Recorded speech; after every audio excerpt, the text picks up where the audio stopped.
Welcome to this lesson on systematic sampling.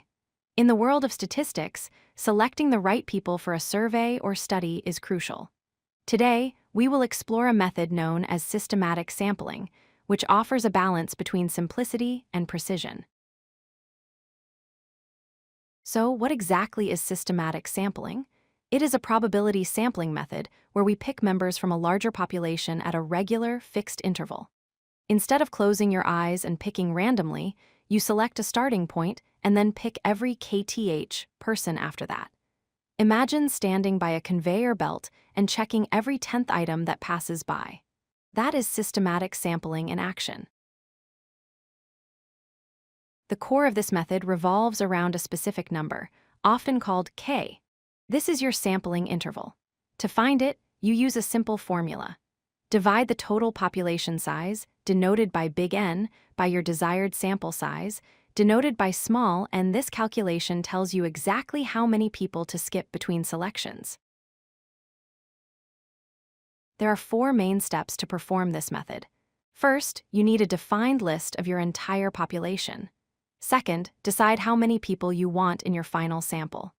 Third, calculate your interval K using the formula we just discussed. And finally, pick a random starting point and then keep selecting every KTH person until you are done. Let's visualize this with a small example. Suppose we have a class of 20 students and we want to select a team of 5. Here, our population N is 20 and our sample size N is 5. If we divide 20 by 5, we get 4. This means our sampling interval, K, is 4. Now for the selection process.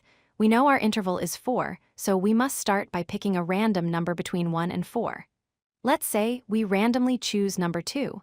This student becomes the very first member of our sample team. From student number 2, we now simply add 4 to find the next member. 2 plus 4 is 6, then 10, 14, and 18. We continue this pattern until we have our 5 students. Notice how the selection is spread evenly across the entire group. Why would you choose this over other methods? First, it is incredibly simple and fast to execute, especially manually. Second, it guarantees an even distribution across your population, ensuring you don't accidentally pick everyone from just the first half of your list. It is widely used in manufacturing for quality control. However, there is one major risk: periodicity. If your list of people is arranged in a repeating pattern that matches your interval, your data will be biased. For example, if you check sales data every 7 days, you might only ever see data for Mondays, completely missing the weekend trends. To wrap up, remember that systematic sampling relies on the interval K, calculated by dividing population by sample size. It requires a random start and is generally easier than simple random sampling. Just be careful to check your population list for any hidden repeating patterns before you begin. If you like this video, hit that like button and don't forget to subscribe. Visit codelucky.com for more such useful content.